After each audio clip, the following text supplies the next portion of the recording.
దేవుని నామమునకు మహిమ కలుగును కాక. ఈ యొక్క ఉపవాస కూడికకి వచ్చి ఉన్న ప్రభునందు ప్రియులైన మీ అందరికీ, అదే రీతిగా ఆన్లైన్లో ఈ యొక్క ఉపవాస కూడికలో ఏకీభవించినటువంటి ప్రభునందు ప్రియులైనటువంటి మీ అందరికీ కూడా ప్రభు అయిన యేసుక్రీస్తు నామమున వందనములు తెలియజేస్తూ ఉన్నాను.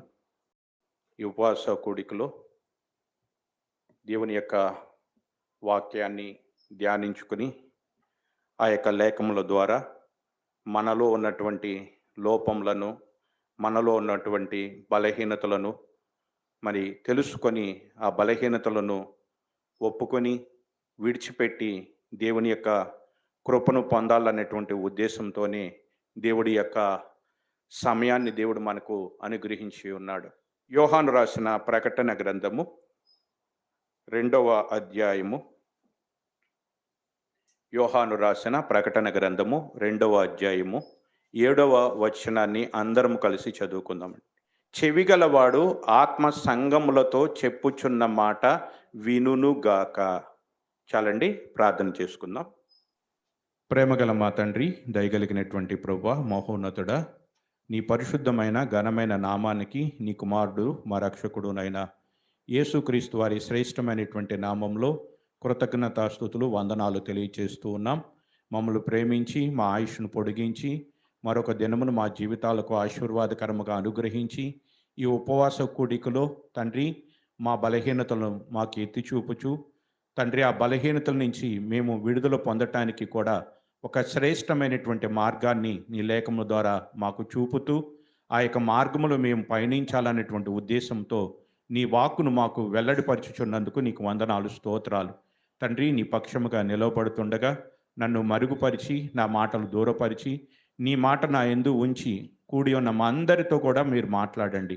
ఆన్లైన్ ద్వారా ఈ మాటలు వీక్షించుచున్న వారందరితో కూడా మీరే మాట్లాడి మీ నామానికి మహిమ తెచ్చుకున్నామని, నీకు ఇష్టమైనటువంటి రీతిగా మేమందరము జీవించులాగున మీరు మాకు చూపించే శ్రేష్టమైనటువంటి మార్గంలో మేము నడుచుకొనులాగున మాకు సహాయం చేయమని, నీ మాటలు మాకు అనుగ్రహించమని, నీ వాక్కును మాకు వెల్లడి చేయమని ఘనత, మహిమ, ప్రభావాలు మీకే ఆరోపిస్తూ నీ కుమారుడును మా రక్షకుడునైనా యేసుక్రీస్తు వారి శ్రేష్టమైనటువంటి నామంలో ఈ యొక్క ప్రార్థన విన్నపములు మీకు తెలియచేయుచున్నాము తండ్రి, ఆమేన్.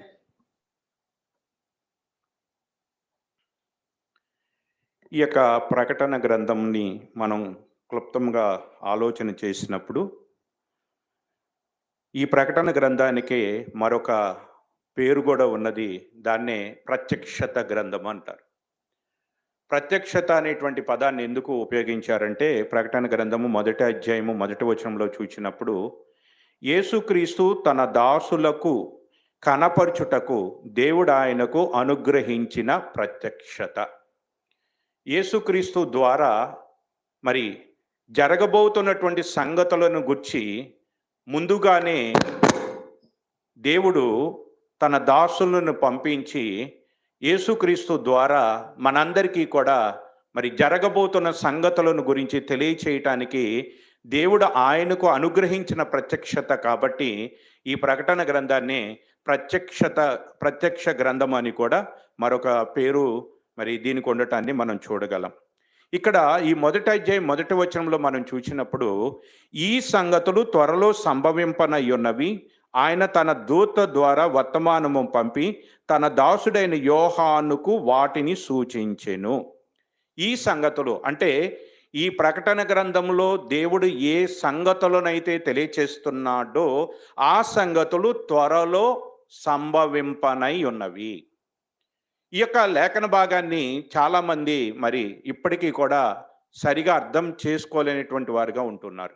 ఎలాగో అంటే ఇందులో రాయబడినటువంటి సంగతులు త్వరలో సంభవింపనై ఉన్నవి అంటే ఇప్పటికీ అవి సంభవింపలేదు, ఇక త్వరలో సంభవించబోయేటువంటి సంగతులు ఇందులో రాయబడినవి అని పొరబడుతూ ఉన్నారు. వాస్తవంగా చూసినట్లయితే ఈ మాటలు రాసింది ఎప్పుడు అంటే అది ఇప్పుడు రాయబడినటువంటి మాటలు కాదు. ఇప్పుడు మనం ఉన్నది 2024వ సంవత్సరం అయితే ఇప్పుడు రాయబడినటువంటి మాటలు కాదు. అది 2000 సంవత్సరాల క్రితం ప్రభువైనటువంటి యేసుక్రీస్తు మరణించి సమాధిలో పెట్టబడి తిరిగి లేచి పరలోకానికి ఆరోహణం అయిపోయిన తర్వాత రాయబడినటువంటి మాటలు ఇవి. అప్పుడు చెప్పినటువంటి మాటలు ఇవి త్వరలో సంభవించబోతున్నాయి అంటే, ఇందులో ఏ సంగతులను అయితే దేవుడు మనకు తెలియచేశాడో ఆ సంగతులు కొన్ని సంభవించినవి, కొన్ని సంభవిస్తూ ఉన్నవి, కొన్ని సంభవించబోతున్నవి. కాబట్టి ఇప్పుడు మనం ఎలా చూడాలంటే, ప్రకటన గ్రంథంలో రాయబడినటువంటి మాటలన్నిటినీ జరిగిపోయినటువంటి కొన్ని సంగతులు, జరుగుతున్నటువంటి సంగతులు, జరగబోతున్న సంగతులు ఇవన్నీ కూడా మిళితమై మనం ప్రకటన గ్రంథాన్ని అర్థం చేసుకోవాల్సినటువంటి అవసరత ఉన్నది. ఇక్కడ ఈ ప్రకటన గ్రంథంలో మరి దేవుడు తన దాసుణ్ణి పంపించి ఒక వర్తమానాన్ని, జరగబోతున్నటువంటి సంగతుల గురించి తెలియచేస్తూ ఉన్నాడు. మరి జరగబోతున్నటువంటి సంగతుల గురించి తెలియచేసేటప్పుడు మొట్టమొదటిగా వర్తమానాన్ని ఎవరికి పంపించాడు అంటే సంఘానికి పంపించాడు. ఆ సంఘముల గురించినటువంటి చరిత్ర 2వ అధ్యాయము మొత్తం 2, 3 అధ్యాయాల్లో మనం చూస్తూ ఉంటాం. ఇక్కడ 2వ అధ్యాయము 3వ వచనంలో మనం చూసినప్పుడు ఎన్ని సంఘముల గురించి ఇక్కడ తెలియచేయబడింది? 7 సంఘాలు. ఈ 7 సంఘాలు ఎక్కడ ఉన్నాయి అంటే, ఆనాడు మరి యోహాను గారు ఈ ప్రకటన గ్రంథాన్ని రాసేటప్పుడు ఈ 7 సంఘాలు కూడా ఆసియా అనేటువంటి ఒక ప్రాంతంలో ఉన్నటువంటిది. ఆ ప్రాంతంలో ఉన్నటువంటి 7 ప్రాంతాల యొక్క పేర్లు, ఆ 7 ప్రాంతాల్లో 7 ఊర్లలో ఉన్నటువంటి 7 సంఘముల్లో ఉన్నటువంటి విశ్వాసుల యొక్క జీవితాలను ఎరిగినటువంటి దేవుడు, వారి యొక్క స్థితిగతులను ఎరిగినటువంటి దేవుడు వారికి ఒక వర్తమానాన్ని పంపుతూ ఉన్నాడు. మొట్టమొదటిగా సంఘానికి వర్తమానాన్ని పంపుతున్నాడు. ఎందుకు సంఘానికి మొట్టమొదటిగా వర్తమానాన్ని పంపుతున్నాడు అంటే, తర్వాత మనం ప్రకటన గ్రంథాన్ని జాగ్రత్తగా పరిశీలన చేసినట్లయితే 6వ అధ్యాయం నుంచి స్టార్ట్ అవుతుందండి. 6వ అధ్యాయం నుంచి మనం వరుసగా చూసుకుంటూ వెళితే ఆ తర్వాత 7 ముద్రల శ్రమలు కనబడుతూ ఉంటాయి. 7 ముద్రలు తెరవబడటాన్ని మనం చూస్తూ ఉంటాం. ముద్రను విప్పినప్పుడల్లా అక్కడ ఒక గుర్రాలు వెళ్ళటం, ఆ గుర్రాలు వెళ్ళిన తర్వాత అనేకమైనటువంటి శ్రమలు రావటాన్ని మనం చూస్తూ ఉంటాం. ఆ తర్వాత 7 పాత్రల శ్రమలు, 7 పాత్రలు కుమ్మరింపబడుతున్నటువంటి 7 దేవదూతలను మనం చూస్తూ ఉంటాం. ఆ 7 దేవదూతలు పాత్రలు కుమ్మరిస్తున్నప్పుడు వచ్చేటువంటి అనేకమైనటువంటి తెగుళ్ళు, అనేకమైన రోగాలు, అనేకమైనటువంటి శ్రమలను మనం చూస్తూ ఉంటాం.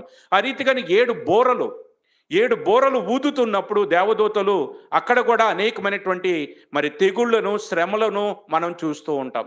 అంటే ఇక్కడ ప్రకటన గ్రంథములు దేవుడు జరగబోతున్నటువంటి సంగతులను, అనగా జరగబోయేటువంటి ఆ సంగతులు ఏమిటి అంటే, లోకమంతటికి రాబోతున్నటువంటి శ్రమలు. అందుకనే ప్రకటన గ్రంథము 3వ అధ్యాయం 10వ వచనం, నీవు నా ఓర్పు విషయమైన వాక్యమును గైకొంటివి గనుక భూనివాసులను శోధించుటకు లోకమంతటికి రాబోవు శోధన కాలములో నేను నిన్ను కాపాడెదను. లోకమంతటికి కూడా శోధన కాలం ఒకటి ఉంది. ఆ లోకమంతటికి వచ్చేటువంటి శోధన కాలంలో దేవుని యొక్క ఉగ్రత ఈ భూమి మీద కుమ్మరింపబడుతుంది. అందుకని ప్రకటన గ్రంథం 6వ అధ్యాయము 12వ వచనం నుంచి మనం చూసినట్లయితే, ఆయన 6వ ముద్రను విప్పినప్పుడు నేను చూడగా పెద్ద భూకంపము కలిగెను, సూర్యుడి కంబళి వలె నాయను, నలుపాయను, చంద్రబింబమంతయు రక్తవర్ణమాయను, పెద్ద గాలి చేత ఊగులాడు అంజూరపు చెట్టు నుండి అకాలపు కాయలు రాలినట్లు ఆకాశ నక్షత్రములు భూమి మీద రాలెను, మరియు ఆకాశ మండలము చుట్టబడిన గ్రంథము వలె తొలగిపోయెను. ప్రతి కొండయు ప్రతి దీపమును వాటి స్థానములు తప్పెను. అప్పుడు భూరాజులను, గనులను, సహస్రాధిపతులను, ధనికులను, బలిష్ఠులను, ప్రతి దాసుడును, ప్రతి స్వతంత్రుడును కొండ గుహల్లోను బండల సందులలోను దాగుకొని సింహాసనాసీనుడయ్యున్న వాని యొక్కయు గొర్రెపిల్ల యొక్కయు ఉగ్రత మహాదినము వచ్చెను. దానికి తాళ జాలిన వాడెవడు? మీరు మా మీద పడి ఆయన సన్నిధికిని గొర్రెపిల్ల ఉగ్రతకును మమ్మును మరుగు చేయుడని పర్వతములతోను బండలతోనూ చెప్పుచున్నారు. ఎవరు చెప్తున్నారు? లోకములో ఉన్నటువంటి వారు, లోకంలో ఉన్నటువంటి రాజులు, లోకంలో ఉన్నటువంటి బలిష్ఠులు, లోకంలో ఉన్న ధనికులు, సహస్రాధిపతులు, స్వతంత్రులు వాళ్ళందరూ కూడా ఆ కొండలతో ఏం చెప్తున్నారంటే, కొండలొచ్చి మీద పడితే మనిషి ఏమైపోతాడండి? చితికిపోతాడు. అంటే దేవుని యొక్క ఉగ్రత ఎంత భయంకరంగా ఉన్నది అని తెలియచేయటానికి ఇక్కడ ఒక వాక్య భాగాన్ని దేవుడు ఉపయోగించడం జరిగింది. అంటే దేవుని యొక్క ఉగ్రత ముందు కొండ వచ్చి వారి మీద పడిన వారు చితికిపోయిన దానికంటే భయంకరమైనటువంటి ఉగ్రత లోకం మీదకి దిగబోతూ ఉన్నది. కాబట్టి ప్రకటన గ్రంథంని మనం చూసినప్పుడు లోకం అంతటికి రాబోతున్నటువంటి శోధన కాలం ఒకటి ఉంది. ఎందుకంటే లోకములో ఉన్నటువంటి వారికి దేవుని యొక్క వార్తను, దేవుని యొక్క సువార్తను, తన కుమారుడైన యేసుక్రీస్తు యొక్క మరణ పునరుద్ధానములను గురించి ఎంతో ప్రేమగా ఈరోజు లోకానికి ప్రకటిస్తూ ఉంటే, ఆ యొక్క మాటలను వినకుండా, తమ హృదయాలను మార్చుకొనకుండా, తమ హృదయాలను కఠినపరుచుకొని దేవుడి వాక్యము ద్వారా ఏ ఏ విషయాలలో మార్పు చెందమని, విడిచిపెట్టమని, వాటికి దూరంగా ఉండమని దేవుడు సెలవిస్తూ ఉన్నాడో, దేవుడి మాటను వినకుండా తమ ఇష్టము చొప్పున నడుచుకొనుచు, తమ మనస్సు చొప్పున నడుచుకొనుచు, తమ ఇష్టాన్ని నెరవేర్చుకున్నటువంటి వారందరికీ కూడా తీర్పు తీర్చబోయేటువంటి కొన్ని దినములను దేవుడు నిర్ణయించాడు. లోకమంతటికి రాబోతున్నటువంటి ఒక శోధన ఉన్నది. ఆ శోధన కాలంలో దేవుడు తన ఉగ్రతను భూమి మీద కుమ్మరింపబోతూ ఉన్నాడు. మరి అటువంటి ఉగ్రత కుమ్మరింపబడుతూ ఉన్నప్పుడు ఆ ఉగ్రతలో ఎవరు పాలిభాగస్తులు కాకూడదని దేవుడు మరి ఇష్టపడుతున్నాడు అంటే, తన సంఘము, తన కుమారుడైన యేసుక్రీస్తు రక్తము చేత కడగబడినటువంటి దేవుని సంఘము లోకమంతటికి రాబోతున్న శోధన కాలములో, దేవుని ఉగ్రత కుమ్మరింపబడేటువంటి కాలములో లోకులతో పాటు సంఘము శ్రమల పాలు కాకూడదు. సంఘము దేవుని ఉగ్రతకు గురి కాకూడదు. సంఘము శోధన కాలంలో తప్పిపోకూడదు. అందుచేత సంఘమును ప్రేమించి మొట్టమొదటిగా సంఘమునకు దేవుడు వర్తమానాన్ని తెలియచేస్తూ ఉన్నాడు. అందుకని సంఘములతో ఆత్మ చెప్పుచున్న మాట చెవిగలవాడు వినుగాక. మీరు ఈ 7 సంఘాలను గురించి మనం ధ్యానం చేస్తే ప్రతి సంఘానికి కూడా చిట్ట చివరిగా చెప్పేటువంటి మాట ఏమిటి అంటే, సంఘములతో ఆత్మ చెప్పుచున్న మాట చెవిగలవాడు వినుగాక. ప్రతి సంఘానికి కూడా తెలియచేస్తూ అదే మాటలను తెలియచేస్తూ ఉన్నాడు. కాబట్టి ఈ యొక్క ఉపవాస దినమునందు దేవుడు మనలను ప్రేమించి మనకు కూడా తన వర్తమానాన్ని తెలియచేస్తూ ఉన్నాడు. ఈ సంఘముల గురించినటువంటి మరి విషయాలను గురించి జాగ్రత్తగా ఆలోచన చేస్తే, ఈ సంఘముల్లో దేవుడు మొట్టమొదటిగా ఆ సంఘములో ఉన్నటువంటి మంచి లక్షణాలను ఎత్తి చూపి, వారికి ఉన్నటువంటి మంచి లక్షణాలను బట్టి, వారి యొక్క భక్తి జీవితాన్ని బట్టి, మంచి భక్తి జీవితాన్ని బట్టి వారిని ఎప్రిషియేట్ చేస్తూ, వారిని ప్రోత్సాహపరుస్తూ, వారిని మెచ్చుకుంటూ, అదే రీతిగా వారిలో లోపాన్ని తెలియచేస్తూ, ఆ లోపాన్ని దిద్దుకోమని చెప్తూ, దిద్దుకోకపోతే ఒక హెచ్చరికను తెలియచేస్తూ, దిద్దుకుంటే ఇచ్చేటువంటి బహుమానాన్ని కూడా మరి అక్కడ తెలియచేయటాన్ని ప్రతి మరి సంఘమును గురించినటువంటి ఈ సంగతులలో మనం చూడగలం. కాబట్టి ఈ 7 సంఘాలు అనగా, 7 అనగా మనం దేని కింద తీసుకుంటాం?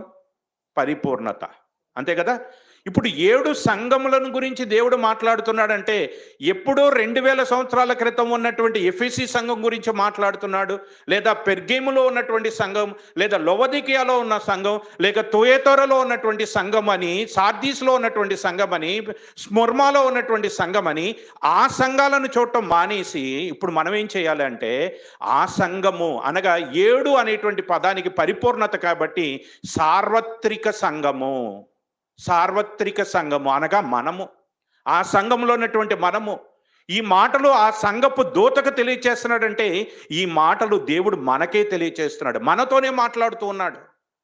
ఇక్కడ దేవుడు చెప్పేటువంటి లోపాలను చూచినట్లయితే వాస్తవంగా ఈ ఒక్కొక్క సంఘాన్ని గురించి మనం ఆలోచన చేసుకుంటూ వెళ్ళటానికి మనకి సమయం సరిపోదు కనుక క్లుప్తంగా ఉన్నటువంటి సంగతులు ఈరోజు మన ఉపవాస దినానికి, ఒప్పుకోలు ప్రార్థనకు మనకు అవసరమైనటువంటి లేఖన భాగాలను కొన్ని ఈ యొక్క సంఘ చరిత్ర ద్వారా నేర్చుకొని, వాటి ద్వారా మనము కూడా మన బలహీనతలు ఏంటో తెలుసుకొని, ఆ బలహీనతలను ఒప్పుకొని విడిచిపెట్టి మరి దేవుని యొక్క ఉగ్రతకు, శోధన కాలంలో మరి తప్పిపోకుండా దేవుని చేత మరి రక్షింపబడేటువంటి స్థితిలో ఉండటానికే దేవుడు మన మేలు కోరే ఈ మాటలు మనకు తెలియచేస్తున్నాడని నమ్మి ఈ యొక్క లేఖన భాగాలను అర్థం చేసుకుంటానికి మనం ప్రయత్నం చేద్దాం.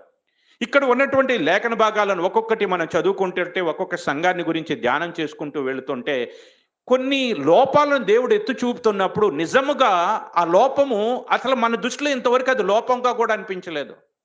కానీ అది ఎంత భయంకరమైనటువంటి లోపము అంటే, దేవుని దృష్టిలో ఆ లోపాన్ని దిద్దుకోకపోతే, సరిచేసుకోకపోతే నేను అసలు నిత్య జీవాన్ని ఇవ్వను అనేటువంటి రీతిగా మాట్లాడతాన్ని కూడా మనం చూస్తూ ఉంటాం. ఉదాహరణకి ఎఫెసీయులకి సంఘాన్ని గురించి మనం ఆలోచన చేసినట్లయితే 2వ అధ్యాయం 1వ వచనం నుంచి, ఎఫెసీలో ఉన్న సంఘపు దూతకు ఈలాగ వ్రాయము, 7 నక్షత్రములు తన కుడి చేత పట్టుకొని 7 దీపస్తంభముల మధ్య సంచరించి వాడు చెప్పు సంగతులు ఏమనగా, నీ క్రియలను, నీ కష్టమును, నీ సహనమును నేను ఎరుగుదును. ఎలాగున్నాయంటండి? ఎఫెసీ సంఘం ఎలాగుందంట?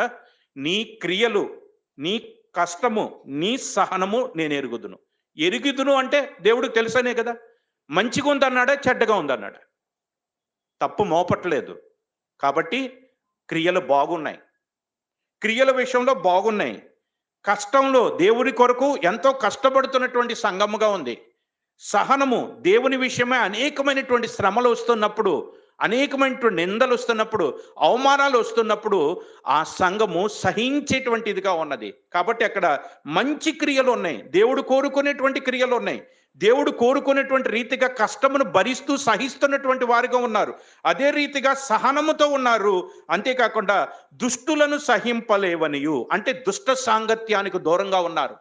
దుష్టుడైనటువంటి వాడు, అపవాది అయినటువంటి వాడు సంఘముల్లో జ్వరపడాలని అనేక రీతులుగా ప్రయత్నం చేస్తున్నప్పటికీ ఆ దుష్టుడైనటువంటి వాడిని సంఘములోనికి రానివ్వకుండా వీరు మరి తమ యొక్క ప్రార్థన చేత, తమ క్రియల చేత, తమ యొక్క సహనము చేత, మరి దేవుని చేత మరి కాపాడబడుతూ దుష్టుడికి ఏమాత్రము అవకాశము ఇవ్వనటువంటి మంచి స్థితిలో, ఉన్నతమైనటువంటి స్థితిలో ఈ సంఘము ఉన్నట్లుగా మనకి కనబడుతున్నది. నీవు దుష్టులను సహింపలేదని అపోస్తులు కాకియే తాము అపోస్తులమని చెప్పుకొని వారిని పరీక్షించి వారు అబద్ధికులని నీవు కనుగొంటివనియు అనగా ఆనాడు ఉన్నటువంటి పరిస్థితి ఈరోజు కూడా ఉన్నది. కానీ ఈరోజు సంఘంలో ఉన్నటువంటి వారు అనేకులు దాని విషయమై శ్రద్ధ కలిగి ఉండాలని కూడా తర్వాత సంఘాల్లో తెలియజేస్తూ ఉన్నారు.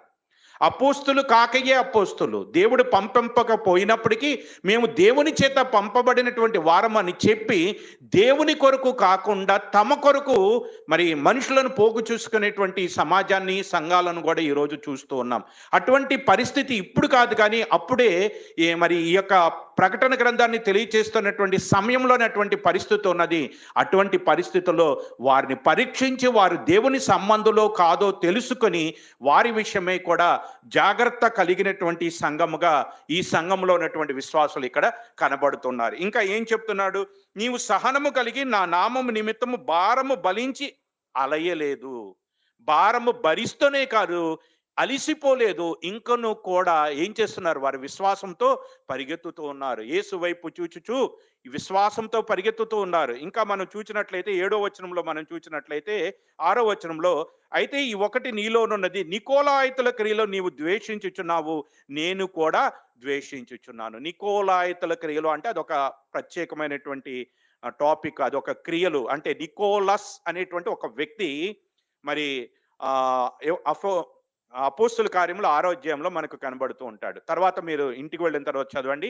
అక్కడ సంఘములో ఒక సమస్య తలెత్తింది. ఏమిటి ఆ సమస్య అంటే స్త్రీల మధ్య గొడవ ప్రారంభమైంది. హెబ్రీ భాష మాట్లాడేటువంటి యూదులు, గ్రీకు భాష మాట్లాడేటువంటి యూదులు, వీరి ఇరువురు మధ్య ఒక వివాదం తలెత్తింది. ఏమిటి ఆ వివాదం అంటే, హెబ్రీ భాష మాట్లాడేటువంటి యూదులైనటువంటి స్త్రీలు గ్రీకు భాష మాట్లాడేటువంటి యూదులైనటువంటి స్త్రీలను తక్కువగా చూస్తున్నారు అనేటువంటి, చిన్న చూపు చూస్తున్నారు అనేటువంటి ఒక భావన అక్కడ వారి మధ్య ఏర్పడటాన్ని బట్టి అక్కడ ఉన్నటువంటి అపోస్తులు ఆ వివాదాన్ని తీర్చటానికి వారు వాక్యాన్ని విడిచిపెట్టి ఆ వివాదాలు తీర్చడానికి కూర్చోకుండా ఆ సమస్యను పరిష్కరించటానికి దేవుడిచ్చిన ఆలోచన చొప్పున మరి భక్తి కలిగినటువంటి ఒక 7 మరి సహోదరులను అక్కడ ఏర్పాటు చేయటాన్ని మనం చూస్తూ ఉంటాం.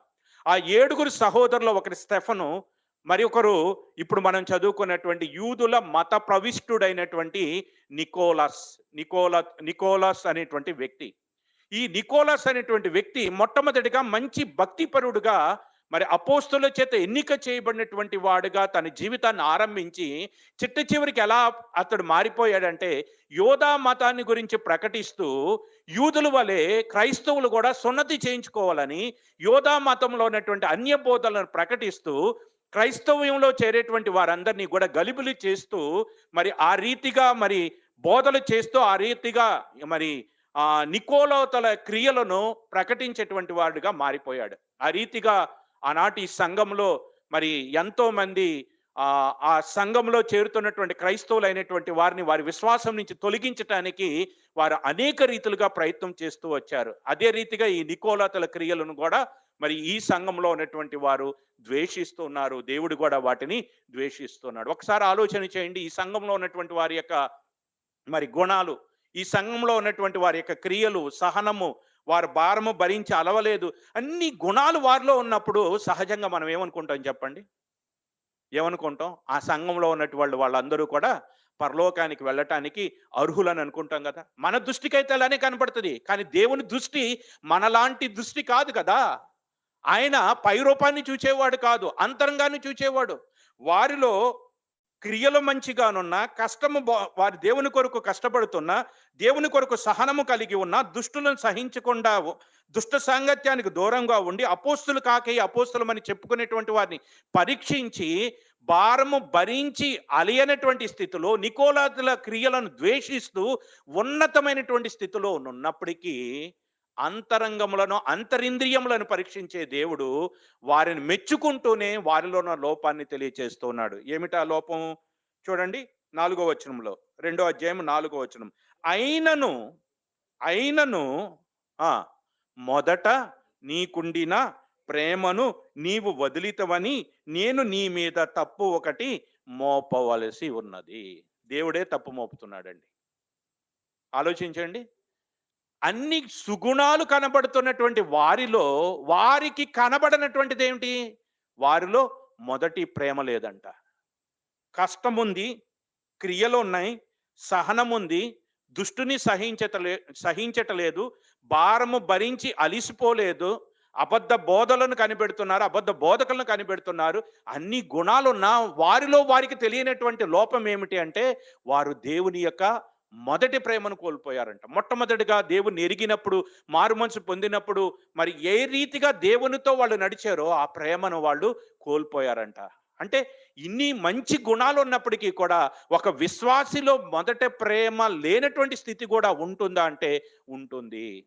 బాహ్యానికి ఎన్నో మంచి క్రియలు మనలో ఉన్నప్పటికీ మన అంతరంగముని చూసేటువంటి దేవుడికి మన యొక్క ప్రేమ ఎలాగున్నదో ఎరిగినటువంటి వాడే ఆయన మాట్లాడుతున్నాడు.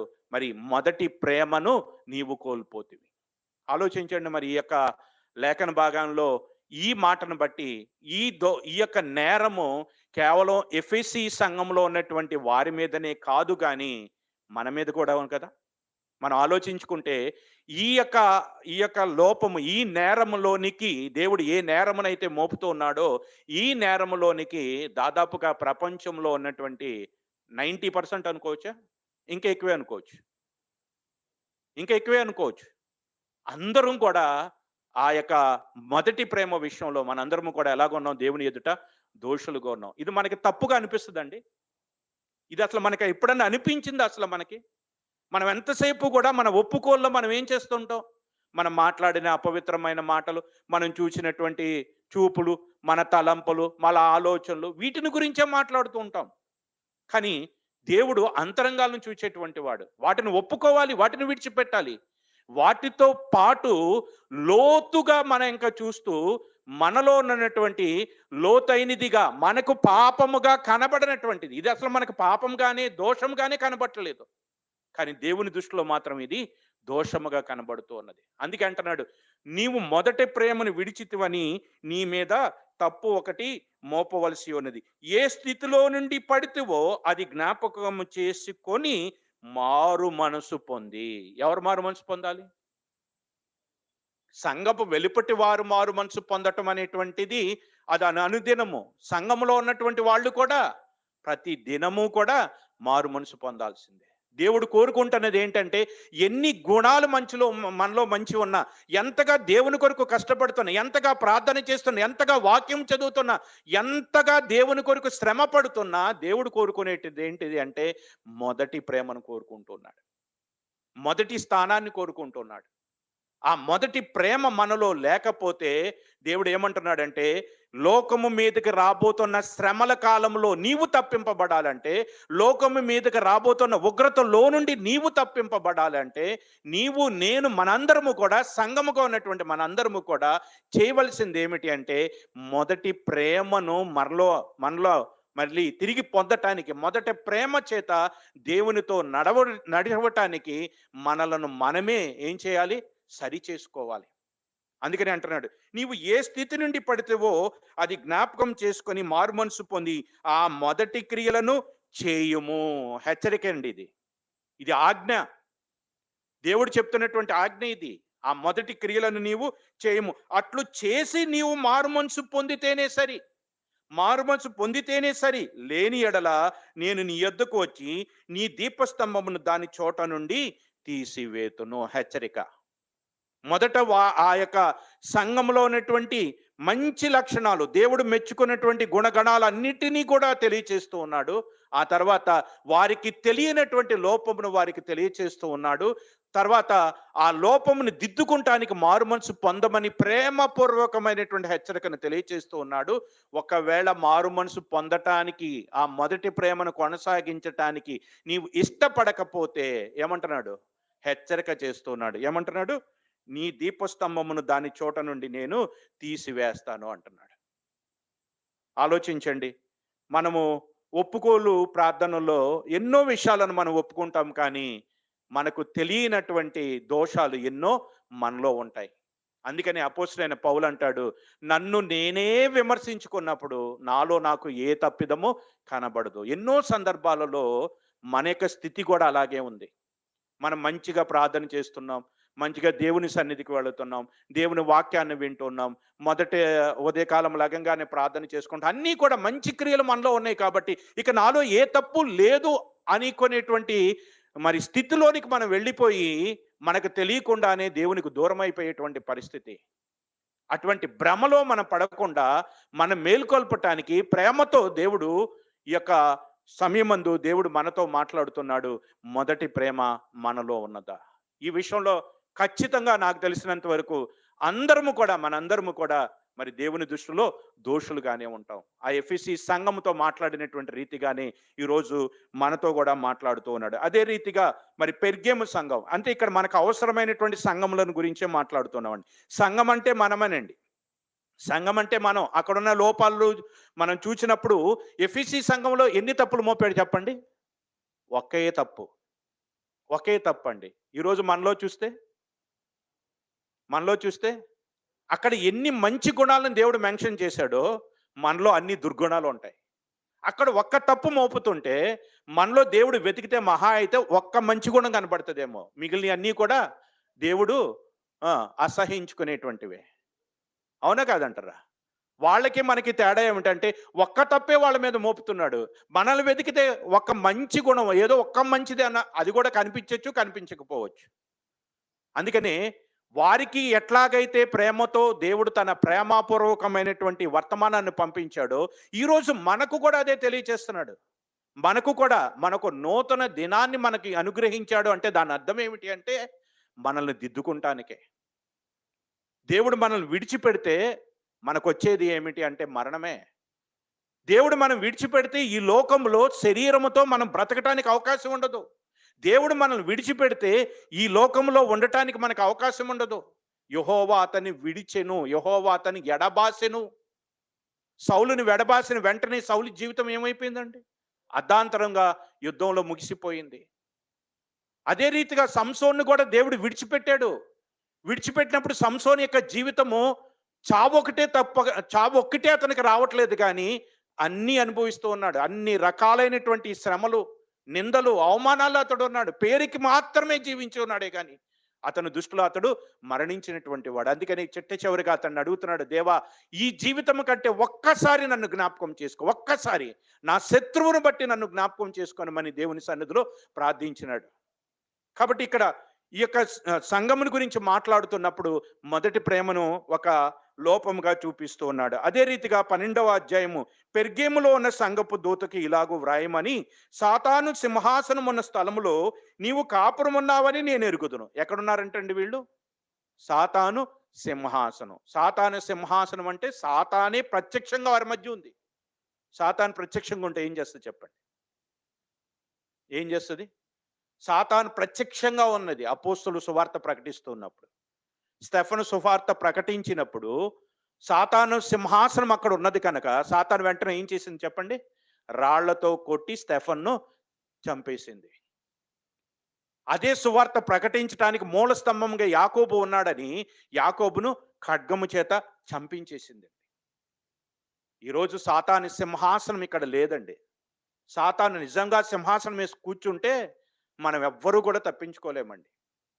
దేవుడు దాని యొక్క క్రియలను లయపరిచి ఏం చేశాడో తెలుసా? అది మన మీద ప్రభుత్వం చేయకుండా మనకు ఒక భద్రతను దేవుడు ఇచ్చాడు కనుకనే మనం ఇంకనూ మరి క్షేమంగా ఉండగలుగుతూ ఉన్నాం.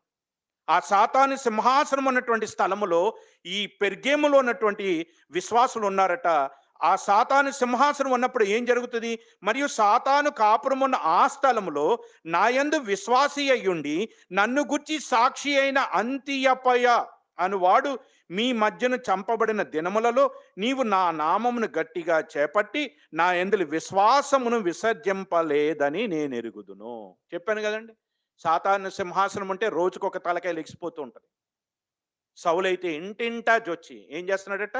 అందరినీ ఈడ్చుకుని వెళ్ళిపోతున్నాడు. ఎందుకంటే అప్పుడు సాతాను చేత నడిపింపబడుతున్నటువంటి వాడిగా ఉన్నాడు. మనోనేత్రములకు గ్రుడ్డితనం కలిగి దేవుడు అతను విమోచించిన తర్వాత అతడు తెలుసుకున్నాడు, తాను చేసిన తప్పేంటో తెలుసుకున్నాడు. సాతాను సింహాసనం అన్నటువంటి ఆ స్థలములో అంతియపయ అనేటువంటి ఒక సాక్షి ఒకరు దేవుని కొరకు నిలబడినప్పుడు, విశ్వాసి అయినటువంటి వాడు నిలబడినప్పుడు అతన్ని ఏం చేశారట? సాతాను ఏం చేసింది? వారిని హత్య గావించినప్పటికీ అక్కడ ఉన్నటువంటి పెర్గేములో ఉన్నటువంటి విశ్వాసులు అతని యొక్క మరణమును కన్నులారా చూచినప్పటికీ కూడా విశ్వాసంలో ఏం కాలేదు, వీళ్ళు బలహీనులు కాలేదు. విశ్వాసంలో వీళ్ళు ఎంతో బలంగా ఉన్నారు, స్థిరమైనటువంటి విశ్వాసాన్ని కలిగి ఉన్నారు. మరణం వచ్చినప్పటికీ కూడా నమ్మకంగా ఉంటున్నారు. అంత స్థిరమైన విశ్వాసం కలిగినటువంటి వారిలో లోపం ఉంటుందంటారా? లోపం ఉంటుందని మనం అనుకుంటామా? కానీ దేవుడు ఏమంటున్నాడు తెలుసా?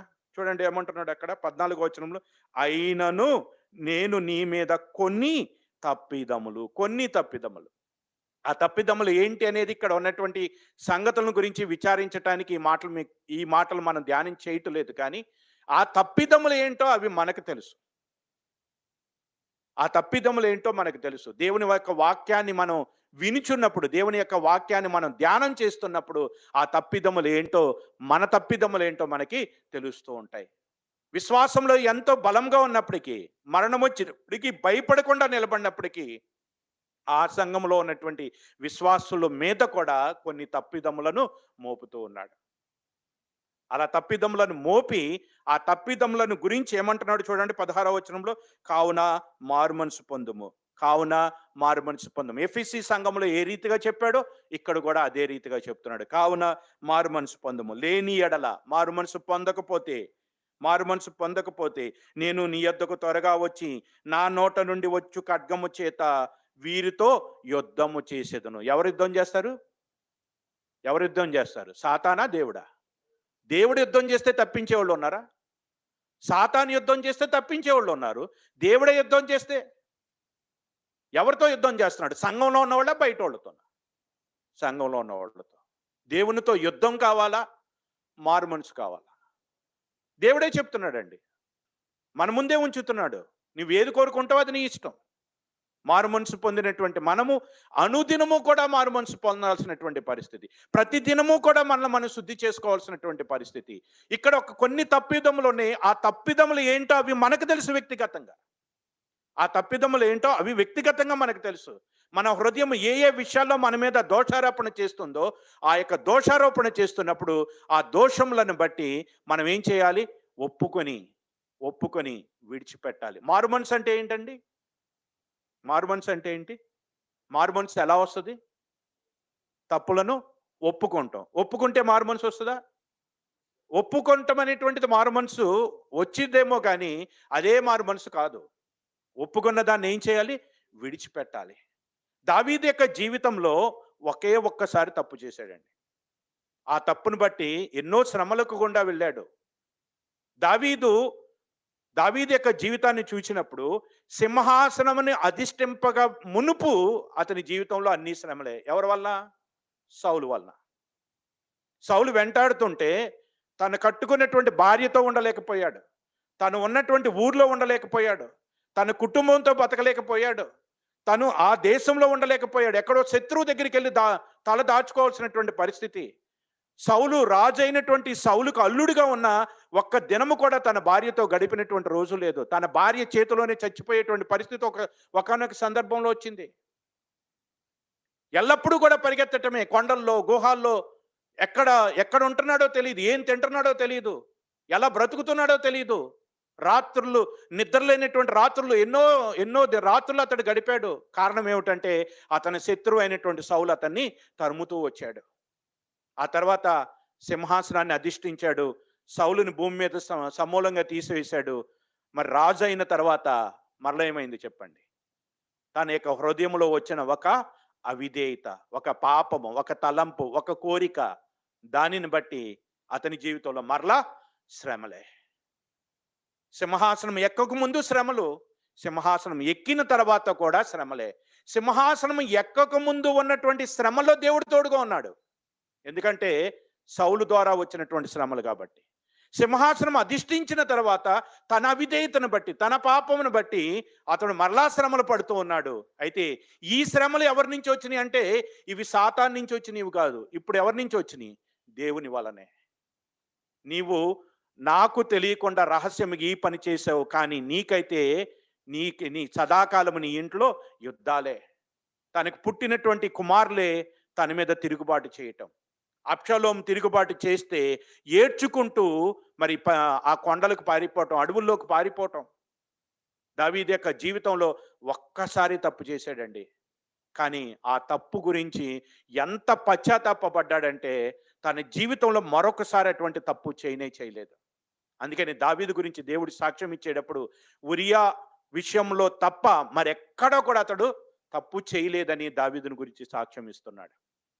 మారు మనసు అంటే చేసినటువంటి తప్పును ఒప్పుకోవటం కాదు, ఒప్పుకున్న దానిని మరలా మన జీవితంలో చేయకుండా ఉండటమే మారు మనసు. మరలా చేస్తూ ఉంటాం. మారు మనసు పొంది ఒప్పుకొని మరలా చేస్తూ ఉంటే దేవుడి యొక్క ఉగ్రతకు మనం గురి కావాల్సి వస్తుందని దేవుడు యొక్క లేఖముల ద్వారా మనతో మాట్లాడుతున్నాడు. దేవుడికి పక్షపాతం లేదండి.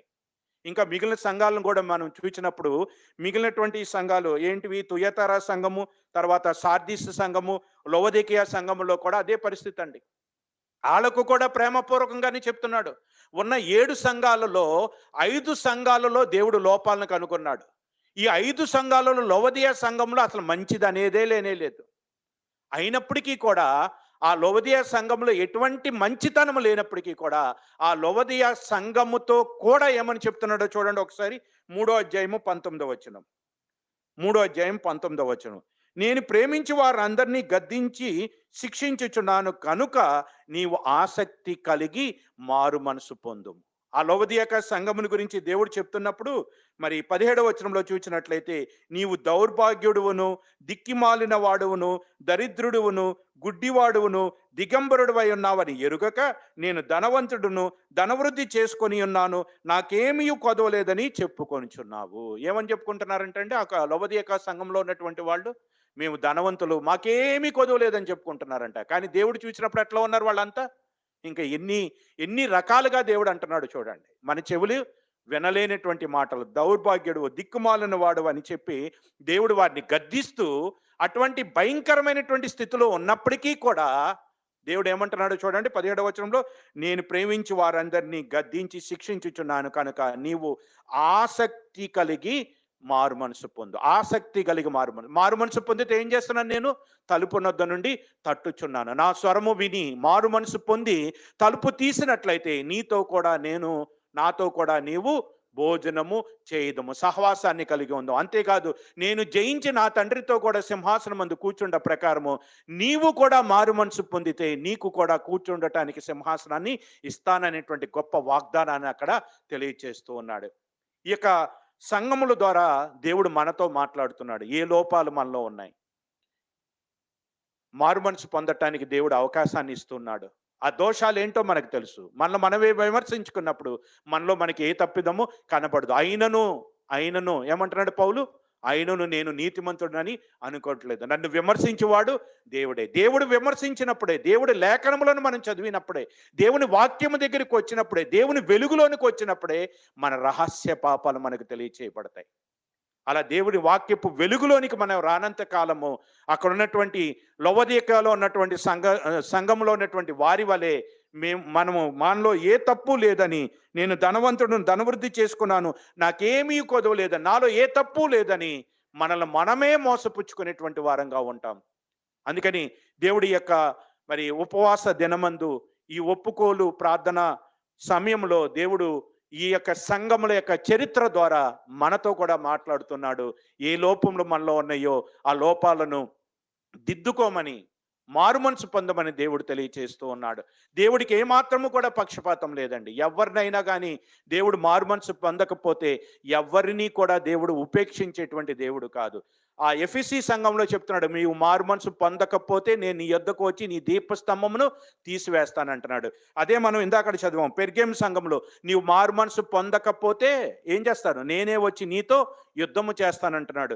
అదే రీతిగా తర్వాత సంఘాలతో కూడా తెలియచేస్తూ, మీరు మారు మనసు పొందితే సరి, మారు మనసు పొందకపోతే నిశ్చయముగా నేను మీకు విరోధినవుతాను, మీతో యుద్ధము చేస్తాను, మిమ్మల్ని శ్రమల పాలు చేస్తానని దేవుడు మరి ఆనాటి సంఘాలకి మరి ప్రేమపూర్వకంగా హెచ్చరిక చేస్తూ ఉన్నాడు. ఆయనకి పక్షపాతం లేదు. అందుకని యోధా రాసినటువంటి పత్రిక ఈ యొక్క మాటలు చదువుకొని మరి ప్రార్థనలోనికి వెళదాం. మన యొక్క స్థితిగతులని గురించి, మన విధేయతలను గురించి, మనలో ఉన్నటువంటి మొదటి ప్రేమ మనం కోల్పోయినటువంటి స్థితిలో ఉన్నామని దేవుడి తన యొక్క లేఖముల ద్వారా మనకు చూపించినటువంటి కారణాన్ని బట్టి మనము మన దోషాలను ఒప్పుకుంటానికి ముందుకు వెళదాం. యోధా రాసినటువంటి పత్రిక ముందు పేజీలో అండి.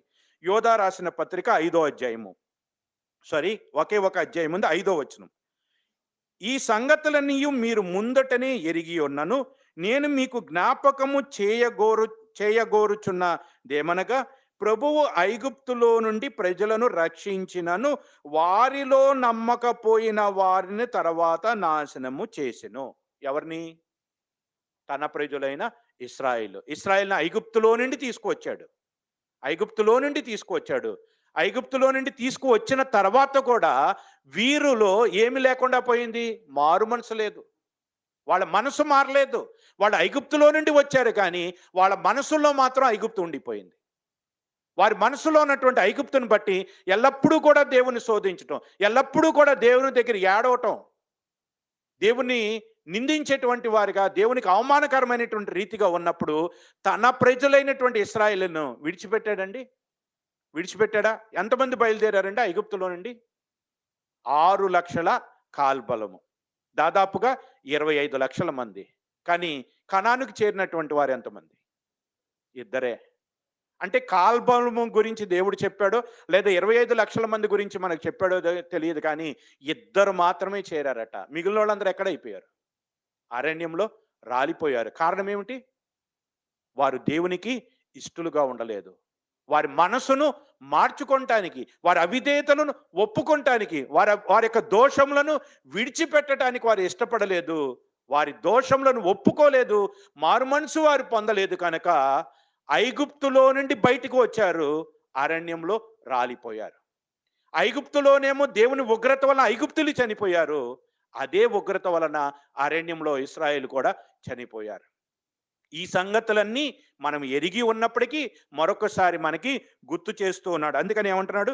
నేను మీకు జ్ఞాపకము చేయగోరుచున్నది ఏమనగా, ప్రభు ఐగుప్తులో నుండి ప్రజలను రక్షించినను, వారిలో నమ్మకపోయిన వారిని తర్వాత నాశనము చేసెను. తర్వాత మరియు తమ ప్రధానత్వము నిలుపుకొనక తమ నివాస స్థలమును విడిచిన దేవదూతలను మహాదినమున జరుగు తీర్పు వరకు కటిక చీకటిలో నిత్య పాశములో ఆయన బంధించి భద్రము చేసెను. ఎవరి గురించి చెప్తున్నటువంటి మాట?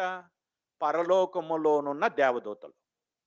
పరలోకములోనున్న దేవదూతలు కూడా దేవుని మీద తిరుగుబాటు చేశారు. మనకు తెలుసు ఆ విషయం.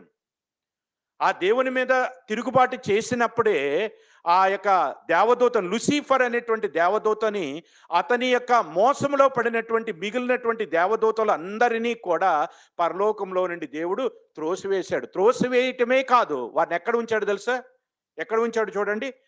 మరియు తమ ప్రధానత్వము నిలుపుకొనక తమ నివాస స్థలమును విడిచిన దేవదూతలను మహాదినమున జరుగు తీర్పు వరకు కటిక చీకటిలో నిత్య పాశములో ఆయన బంధించి భద్రం చేశాడు. దేవదూతలను విడిచిపెట్టలేదు. తన సముఖములో తన సేవ చేస్తూ తన ముఖదర్శనము చేసుకున్న దేవదూతలు తప్పు చేసినా విడిచిపెట్టలేదు.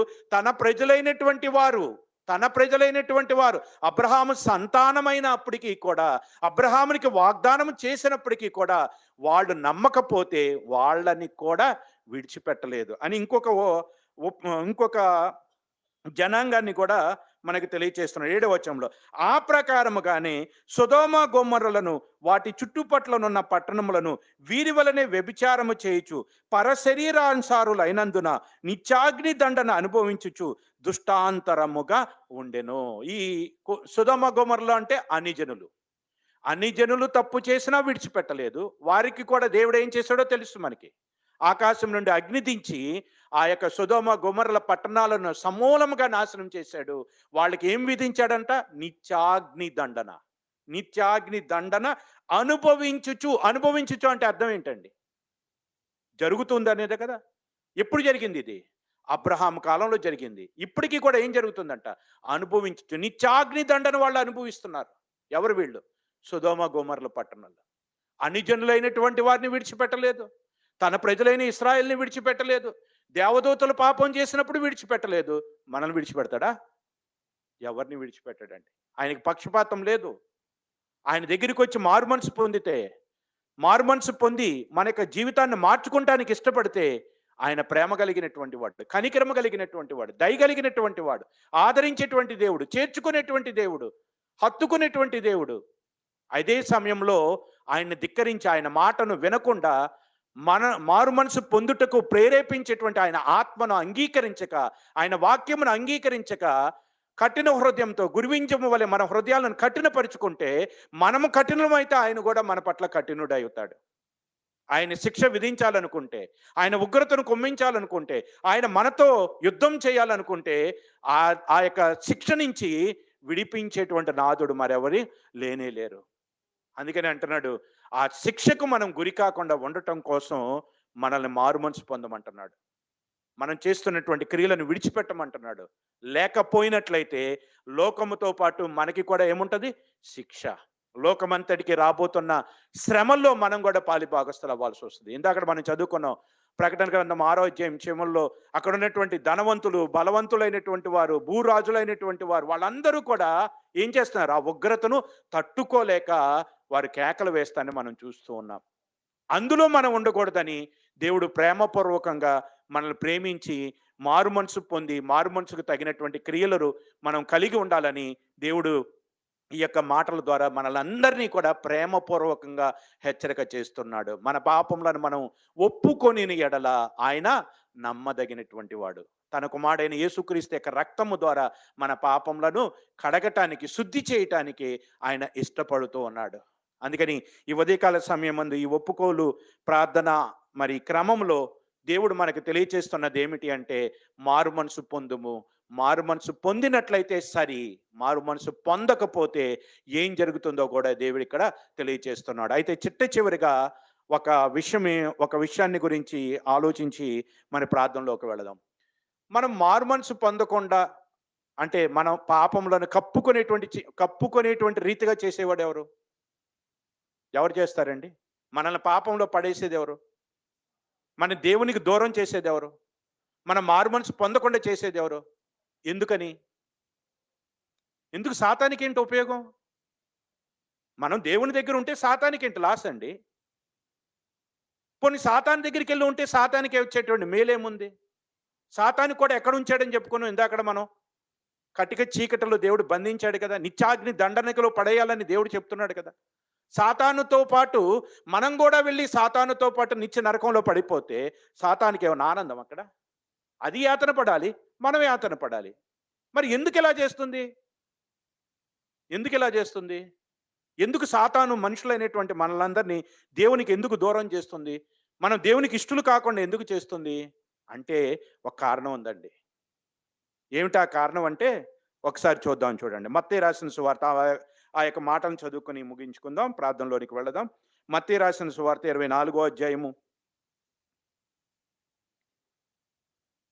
24 అధ్యాయము 14 వచనాన్ని మనం చూచినట్లయితే 24:14 మరియు ఈ రాజ్య సువార్త సకల జనములకు సాక్షార్థమై లోకమంతటను ప్రకటింపబడును. సకల జనములకు ఈ రాజ్య సువార్త ఏం చేయాలి? ప్రకటింపబడాలి. లోకమంతా ప్రకటింపబడాలి. లోకమంతా కూడా ప్రకటింపబడటం సంపూర్తి అయిపోతే ఆ తర్వాత ఏమొస్తుంది? అటు తర్వాత అంతం వచ్చును. కొరింథీయులకు రాసిన మొదటి పత్రిక 15వ అధ్యాయం. కొరింథీయులకు రాసిన మొదటి పత్రిక 15వ అధ్యాయము 24వ వచనం. అటు తర్వాత ఆయన సమస్తమైన ఆధిపత్యమును, సమస్తమైన అధికారమును, బలమును కొట్టివేసి తన తండ్రి అయిన దేవునికి రాజ్యము అప్పగించును. అప్పుడు అంతము వచ్చును. ఎందుకనగా తన శత్రువులందరినీ తన పాదముల క్రింద ఉంచు వరకు ఆయన రాజ్య పరిపాలన చేయుచుండవలెను. 26 కడపట నశింపచేయు శత్రువు మరణం. ఎవరా శత్రువు? సాతాను. సాతానికి ఒక మరణదినం ఉంది. సాతాను యొక్క మరణదినం ఎప్పుడు? సకల సృష్టికి సువార్త ప్రకటింపబడటం సంపూర్తి అయినప్పుడు. ఇప్పుడు సకల సృష్టికి సువార్త ప్రకటింపబడుతూ ఉంటే అందరూ కూడా మారుమనసు పొంది, అందరూ కూడా దేవుని తెలుసుకొని, అందరూ కూడా దేవుని తట్టు ఆకర్షింపబడుతూ ఉంటే సువార్త సంపూర్తి అవుతుంది. సువార్త సంపూర్తి అయితే ఏం చేయాలి? ఏం చేయాలి? కడపట నశింపచేయు శత్రువు మరణం.